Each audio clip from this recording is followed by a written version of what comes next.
Good morning. My name is Lori. Welcome to my channel. We are quilters. Welcome to Upskill Monday, where we tweak our skills just a little bit, maybe try something new. Last week, we painted on fabric. And before I started this episode, I heat set the paint after it was dried for 4 days because I was busy doing other things. And I made sure I put a paper over top. And it had freezer paper underneath. So it was sandwiched between 2 layers of paper. And I ironed it really well with a hot iron on both sides. And then I ironed it again on both sides with those layers of paper on top to protect my iron. Then I took it into the bathroom and I wet it down, rinsed it out, gave it a good wring. And when I say wring, I mean wring, like Hulk out on it, and no paint came out. I did use cold water. And then I threw it in the dryer on high and heat set it some more. No paint came off, nothing ran. It still has a lovely green background. And now I am going to turn those blocks into, I'm going to turn that piece of fabric into some 6-inch blocks so I can get started on some additional embellishments. These are going to be fancy schmancy in many ways, but I want them to be something more than just a painted piece of fabric. So let me get to cutting this piece of fabric up. I know you're going, well, you don't have to cut it. If you want it in one whole piece, keep it in one whole piece. Let's get to it. To start today's project, I am going to use some foundation fabric. I have some plain yellow fabric. It's a little bit bigger than 6.5. This is my 6.5 ruler. And I'm going to use this foundation and then trim it down to 6.5. Because I'm going to add beads to some of these and I want them to have that extra strong foundation. So I'm going to set this aside and pull over the piece of rose fabric.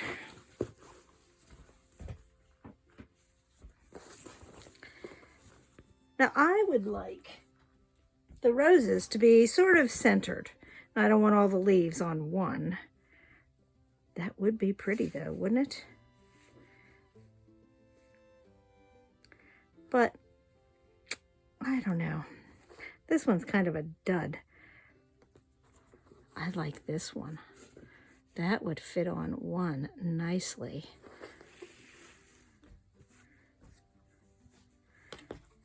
So I'm just going to start hacking them out. And then I'm going to add some other pieces. Yes, this one will have 2 of the leaves. It will be all right.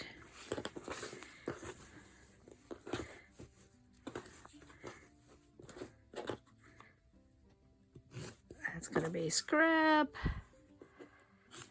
I just want it out of the way so I'm not cutting it all up. And then, well, I need a longer ruler for that. So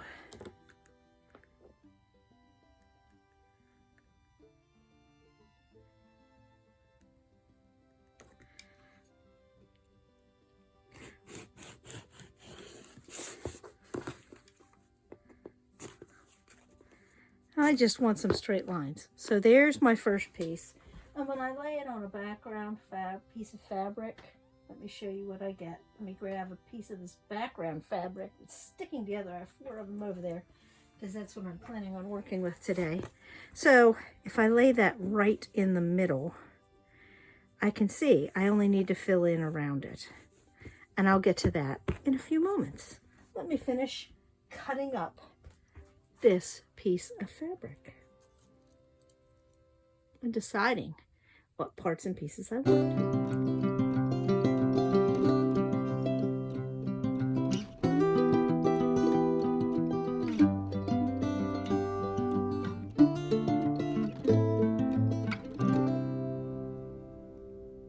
I have only used a few and a few leaves, so I will have to find some other use for those too. But that paint is on there permanently and they are fantastic looking. I'm going to put these away in the box with the other parts and pieces for my crazy blocks. And I need to get started on making those blocks. I'm going to use Freeform foundation piecing. So let me bring you along so you can watch as I do that. 3 of these blocks I'm going to do as, this is the foundation, then I'm going to use pieces to turn and flip. So that's 3 of them. And I will show you that here, this process here in a minute. And I'm going to speed piece those. So this will go pretty quick. That rose takes up quite a bit of that 6.5 plus inches. The last one, I am going to work on the foundation because I'm going to do these pieces as applique, and I'm going to put those on top. So I will want to cover the whole foundation, and then these go on top. So this one will be a little bit different, and I will show you that also.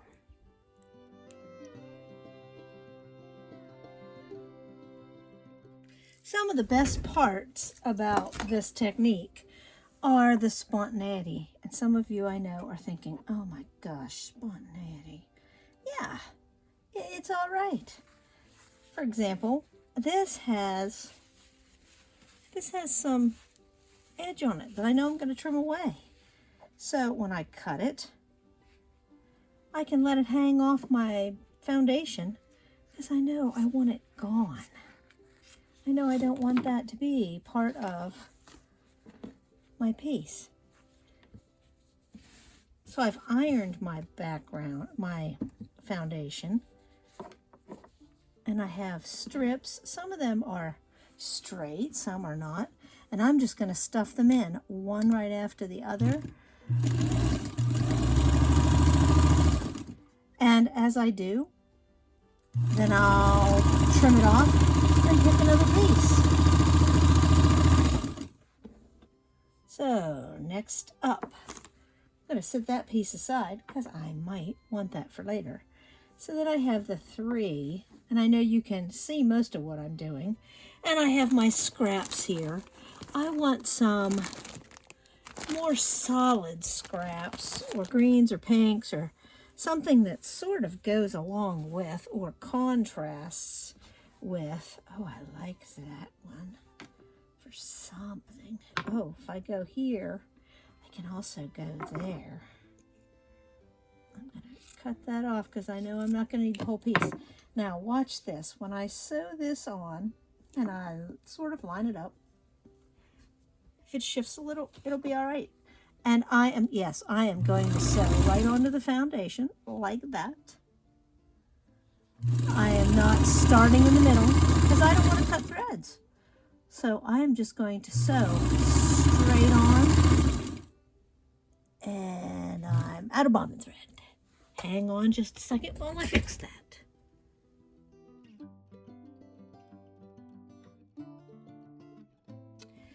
I have fixed the bobbin race, and I am on the last block for the first piece that I am adding. Like I said, I just sew right on.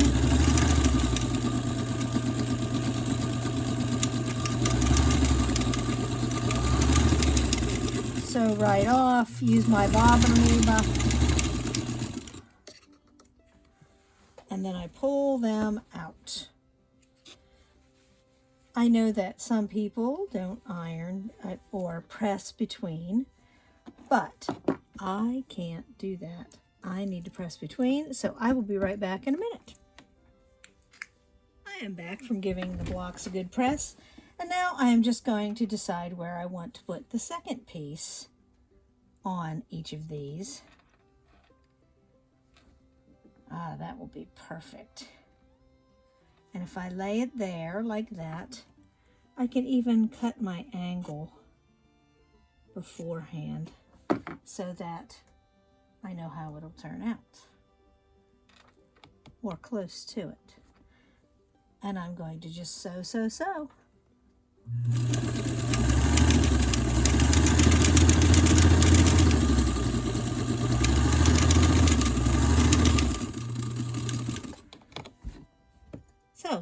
put this on speed piece for a few minutes as I build these blocks so you can enjoy the process.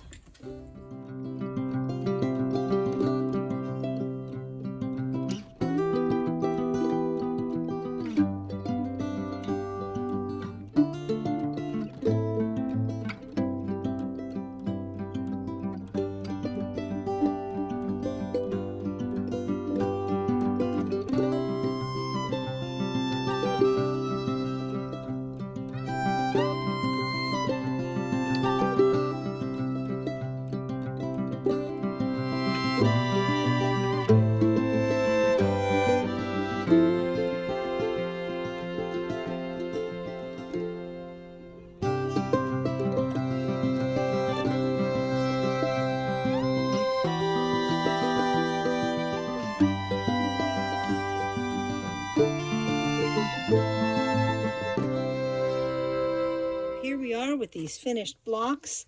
You can see they're sewn to the foundation, and if I turn it and I'm missing some of the foundation, I'm okay with that as long as all four corners are on the fabric.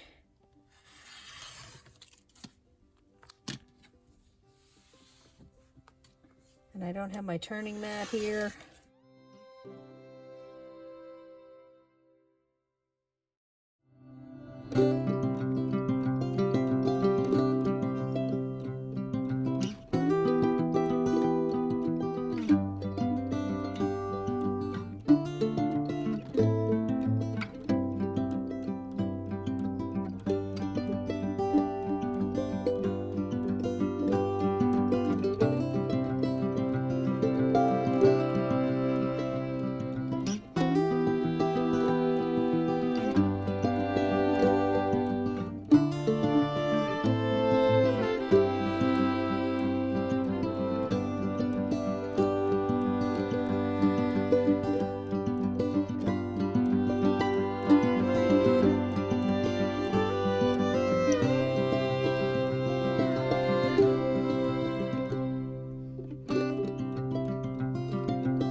This is the part where I'm going to tease you, and I'm going to tell you that I'm going to add these roses on, and I'm going to applique them down,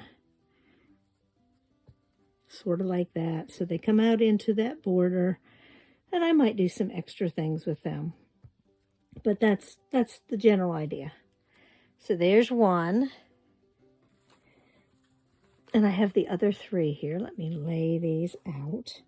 And they're now made into 6.5-inch blocks. Let me pull the camera up so you can see all of them. And this is where I need to go get some stuff. And I'm going to start embellishing right now. But you are going to have to wait to see the final product until Friday. But I will start now and tell you what I plan on doing. Hang on just a second. I'll be back with some stuff. So I have labeled how I am planning on finishing things up. This one I'm going to do some applique on. I'm going to set that aside.